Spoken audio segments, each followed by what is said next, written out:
What's up YouTube, Brownie here, coming to you with another video, and today we're going to be talking about Yorhm some more and doing some PvP fights with him. I got two fights I want to show you, and then maybe we'll see if we can find an opponent to fight in the Void Horde, but I'm not sure if we'll find one.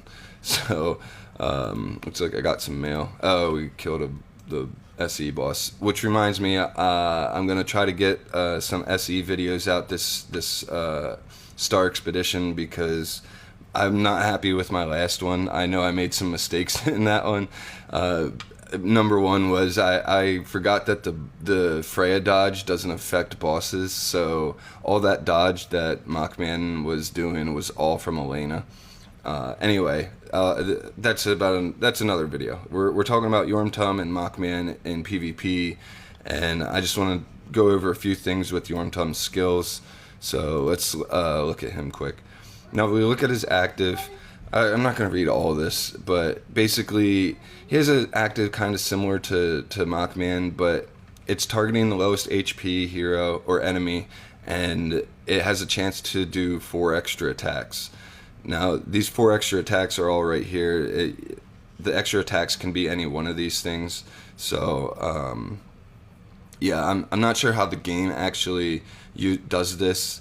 Like Mockman's chases, for example, the game will just like check a box. Like it has 5 boxes because he can do 5 chases. And if you got 3 of those boxes checked, like let's say box 1, box 3, and box 5 were checked for triggering the chases, then he would do 3 chases.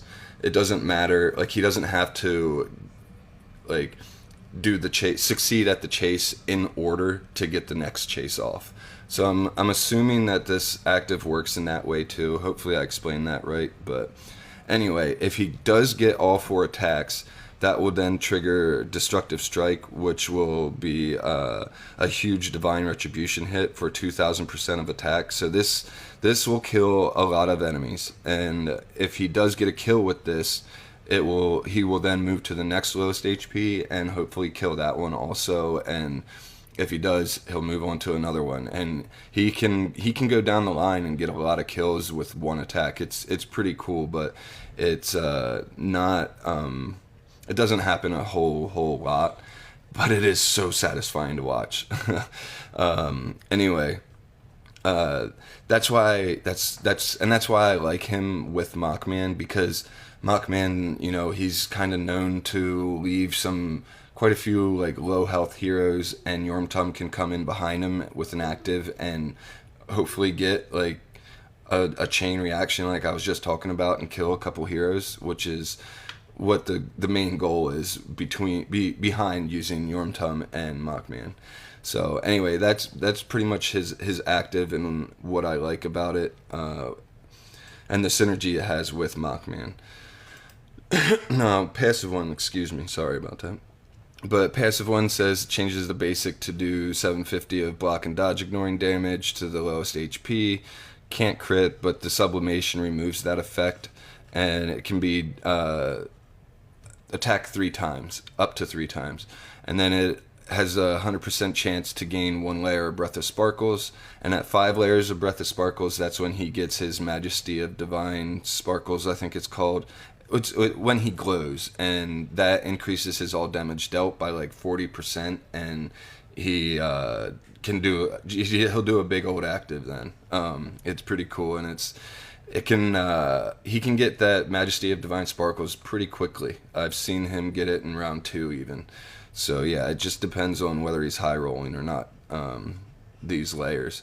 So the other thing that's good about this passive here, passive 1, is the deep sublimation, and it has a 90% chance to inflict Seal of Light on the target for 2 rounds. And Seal of Light is a extremely good CC, especially in today's meta, because it blocks passive skills. And what that means is a hero like Betty, for example, she won't be able to do her passive twines that she puts out on everybody.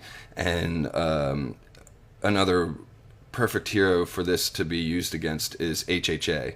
He won't be able to provide shields for the whole enemy team, because this will block his passive that does that. So yeah, Seal of Light it's a really really rare and good CC to have. I really like that he has this. It's so cool.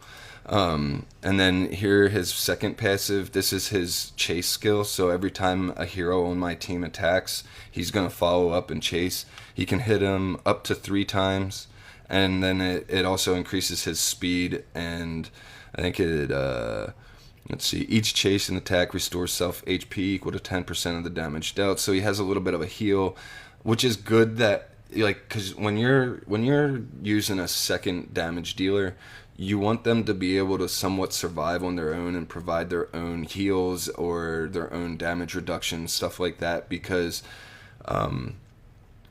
like Mockman, for example, he has DGN supporting him a ton, and if she only focuses on Mockman because her skills are basically set up to support like one hero at, like a lot, and then she does have some heals for the whole team, but they're nothing special. Not like the way Elena would support the whole team, or the way Arania supports the whole team with her big heals.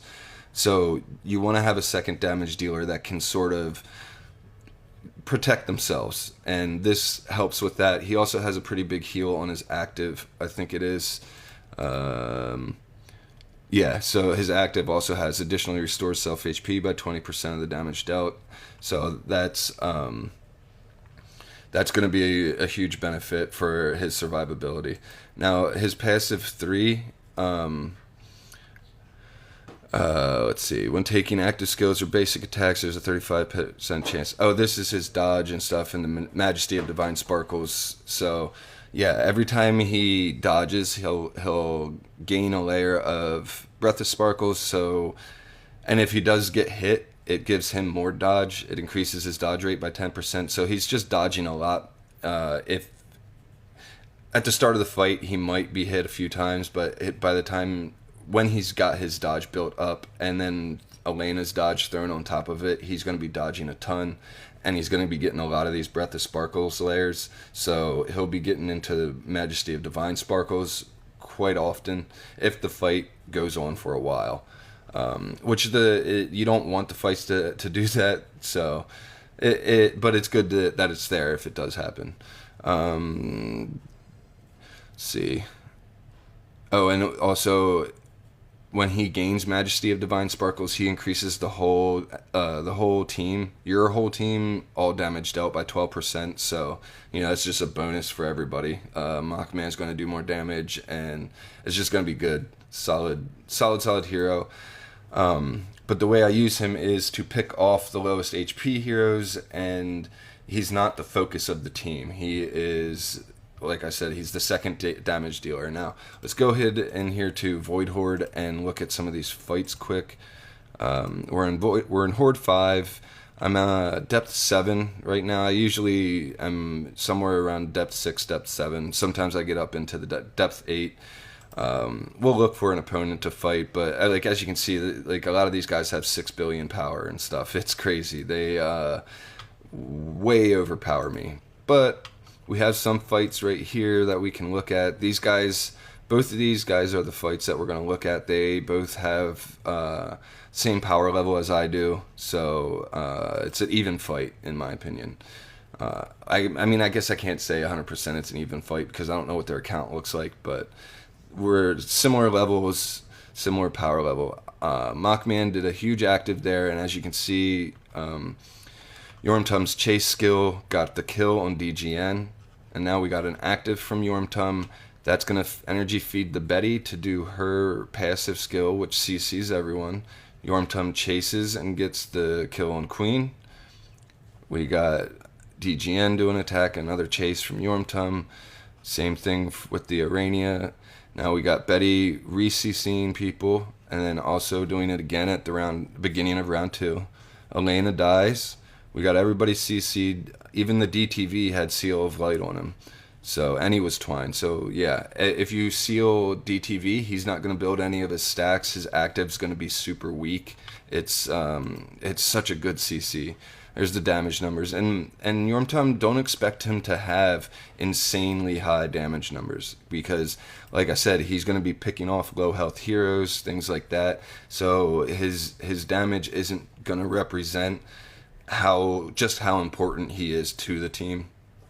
So here we got taunted by the HHA core, and this is another great counter to the core because my Yorm put Seal of Light on HHA. So now this enemy team won't be able to build any shields, which is something that they count on a ton because if they don't have their shields, DTV probably isn't going to make it to weakness disclosure, and that's not a good thing for a DTV team.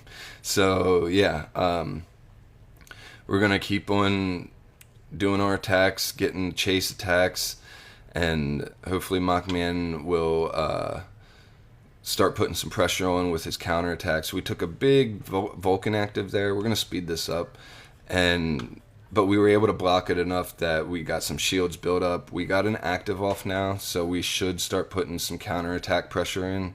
And yeah, here's the pressure from Mockman, and the Yorm following up behind with the chase attacks is just gonna add so much more pressure to the enemy team that it just overwhelms them.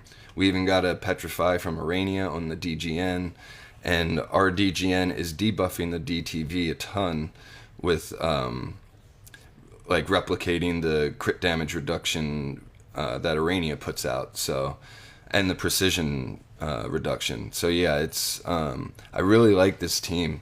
It's a lot of fun.